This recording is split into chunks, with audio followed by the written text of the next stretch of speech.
Selanjutnya akan dilanjutkan untuk pemaparan narasumber yang kedua. Saya bertukar waktu dengan Pak Tirta untuk menjadi pembicara yang kedua. Baik, ini langsung saya masuk menjadi pembicara, nggih Pak Bu. Mohon izin untuk menyampaikan presentasi terkait hasil penelitian saya yang berjudul DNA Barcoding untuk identifikasi tanaman kencur hitam menggunakan marka molekuler MATKA dan juga RBCL. Mohon bantuan Ibu Zulfa Ulin Nuha untuk membantu menampilkan presentasi saya.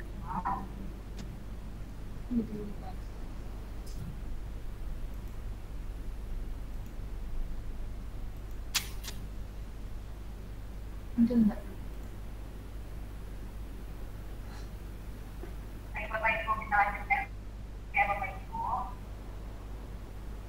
Muka nggak bisa.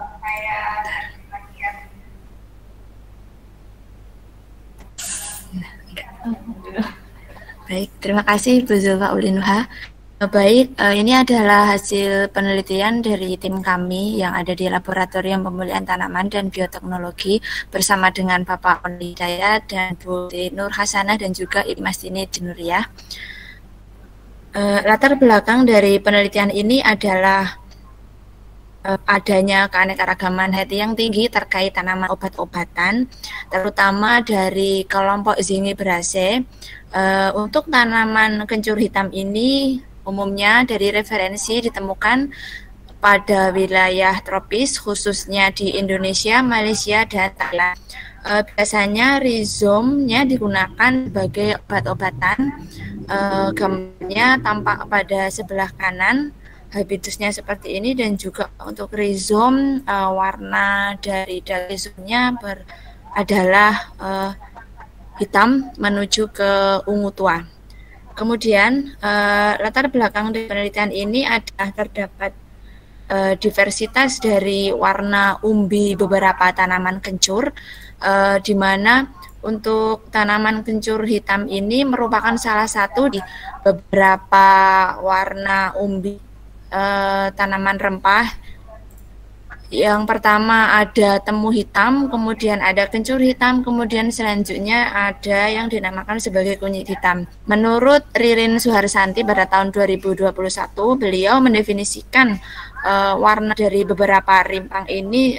Untuk yang kunyit hitam agak mengarah ke biru, kencur hitam agak ke ungu-unguan.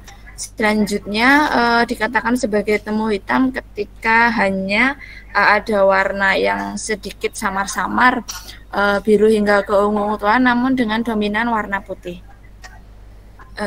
Lanjut Mbak Zulfa, selanjutnya untuk melakukan spesies dari tanaman tersebut di laboratorium percobaan kami telah menanam sumber dari tanaman yang disebut Ibu Ririn tersebut sebagai kencur hitam.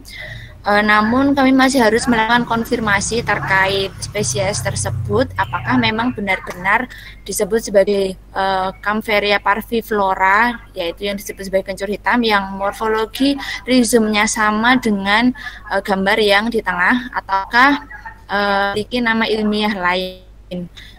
Di sini menggunakan teknik DNA barcoding, biasanya digunakan untuk identifikasi spesies, di mana DNA barcoding ini merupakan teknik yang biasa digunakan untuk memfasilitasi kajian biodiversitas, yaitu untuk mengidentifikasi spesies tanaman tertentu. Ibu Zulfa, mohon maaf warnanya menghitam. Oh ya. Jadi tujuan dari teknik DNA barcoding ini adalah untuk menyediakan sumber sequence DNA yang bisa digunakan identifikasi organisme dan juga untuk melakukan klarifikasi atas taksonomi tanaman tertentu khususnya. Jadi untuk khusus tanaman, marker DNA barcode yang bisa digunakan yang pertama adalah RBCL, kemudian MATKA, kemudian ada TRNH, PSBA, dan yang keempat yang sering digunakan adalah ITS2. Lanjut, jadi pada penelitian ini kami menggunakan marker molekuler Matka dan juga RBCL, di mana kedua jenis marka ini ada pada DNA kloroplas, dan Matka ini mengkode ekspresi protein intron maturase, di mana protein ini berperan penting dalam pemotongan intron grup 2 yang terlibat dalam mekanisme modifikasi pasca transkripsi. Kemudian untuk RBCL mengkode protein enzim ribulose 15 bifosfat karboksilase oksigenase large subunit, di mana kita sering mendengar istilah Rubisco.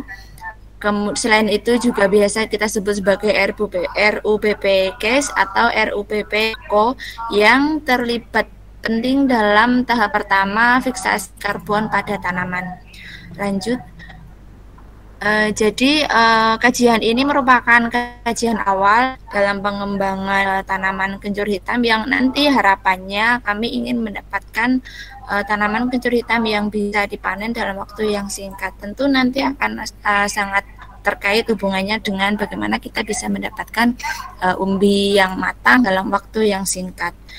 Jadi awalnya kami baru melakukan karakteristik dari tanaman tersebut, untuk kemudian pada tahun-tahunnya akan dilakukan karakterisasi agronomi, kemudian selanjutnya akan dilakukan peningkatan keanekaragaman untuk bisa mendapatkan berbagai varian tanaman melalui berbagai teknik pemeliharaan, bisa menggunakan teknik mutasi, kemudian atau juga bisa dengan kultur jaringan atau rekayasa genetika. Selanjutnya akan dilakukan uji daya hasil atas klon-klon atau galur-galur yang didapatkan untuk kemudian diseleksi apakah memang nanti akan didapatkan galur-galur yang nanti berumur pendek.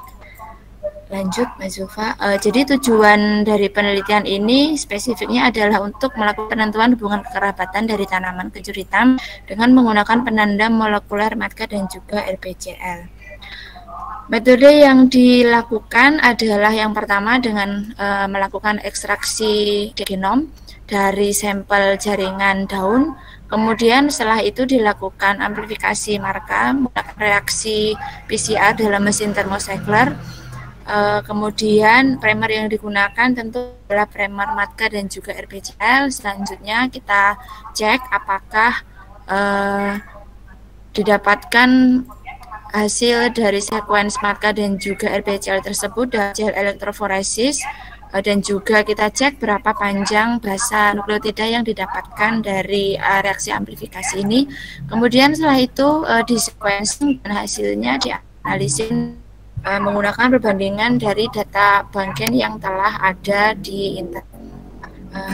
Lanjut, hasil penelitian ini dari profil produk amplifikasi reaksi PCR didapatkan bahwa untuk marka dari RBCL ini didapatkan produk sekitar 600 base pair. Di sini ada non-template control, tidak ada hasil yang diperoleh. Kemudian untuk yang nomor 1 merupakan hasil amplifikasi dari marker molekuler tersebut. Kemudian untuk yang paling kanan M ini merupakan DNA ladder yang digunakan. Lanjut, gen yang kedua setelah diamplifikasi mendapat produk sekitar 800 base pair. Kemudian hasil sequencing dari masing-masing marka molekuler tersebut menggunakan bidirectional sequencing didapatkan hasil bahwa Mbak Zulfa, mohon maaf, lanjut, didapatkan profil sebagai berikut. Untuk RBCL dengan total hasil sequence assembly sekitar 577 pasang basa. Kemudian untuk yang gen Matka diperoleh hasil sekitar 800 base pair. Mohon maaf, bisa ditampilkan slide selanjutnya, Mbak Zulfa. Nah, untuk yang Matka bisa didapatkan hasil sekitar 800 pp. Kemudian dari hasil sequencing ini diperoleh phylogenetic tree berdasarkan gen Matka, bahwa tanaman kencur hitam yang digunakan dalam penelitian ini memiliki hubungan kekerabatan yang dekat dengan Kaempferia parviflora. Untuk yang berdasarkan hasil sequencing dari marka RBCL diperoleh hasil yang berbeda, bahkan hasilnya mengelompok di luar dari kelompok Kaempferia galanga elegans. Kemudian di sini ada Bosenbergia kimchi. Di sini menandakan adanya perbedaan hasil jika menggunakan amplifikasi marka RBCL dan juga MATKA. Next, Mbak Zulfa. Kemudian setelah hasil tersebut kita lanjut dengan analisis blast menggunakan fasilitas online NCBI. Dari hasil ini diperoleh bahwa untuk hasil sequence dari amplifikasi marka MATKA diperoleh hasil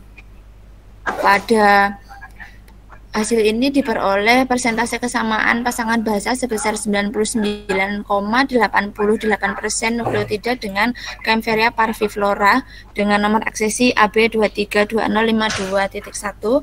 Kemudian untuk yang hasil blasting marka molekuler RBCL diperoleh hasil yang berbeda. Di sini tampak bahwa memiliki tingkat kesamaan basa nukleotida dengan Kaempferia elegans dengan persentase sebesar 99,83%.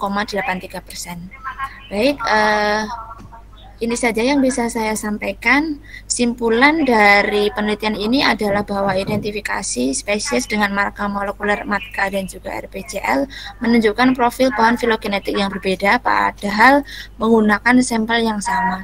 Kemudian hasil penyejajaran nukleotida dengan data bangken yang ada di NCBI menunjukkan bahwa berdasarkan analisis marka molekuler MATKA, spesies tersebut memiliki kesamaan nukleotida dengan parviflora sebesar 99,88%.